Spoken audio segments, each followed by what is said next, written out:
Good morning everyone. আজকে সকালটা start করছি গরম গরম এক কাপ চা খেয়ে। তো স্নান টান করিয়ে দিয়েছি বাবিকে, এখন ওকে ঘুম পাড়িয়ে চলে এসেছি জামা কাপড়গুলো ভাঁজ করতে। কারণ বেশ কদিন বাড়িতে থাকবে না, সেজন্য আমিও চললাম আমাদের বাড়িতে গিয়েই লাঞ্চটা করব। লাঞ্চে মা করেছিল এঁচোড় চিংড়ি আর বাঁধাকপি, দুর্দান্ত হয়েছিল দুটো রান্নাই। তারপর সন্ধ্যেবেলা বাপির সাথে আমি একটু বেরিয়েছিলাম গিফট কেনার জন্য। আজ একটা বার্থডে পার্টির ইনভিটেশন আছে। বাবির যেহেতু অনেক দিন ধরেই শরীরটা খারাপ ছিল, আমি কোনো গিফট কিনতে যেতে পারিনি। তারপর চলে এলাম একটু মিষ্টির দোকানে।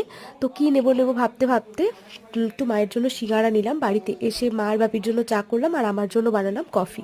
ফার্স্টে আমার কফিটাই বানালাম আর মা বাপির জন্য চা বসিয়ে দিয়েছিলাম।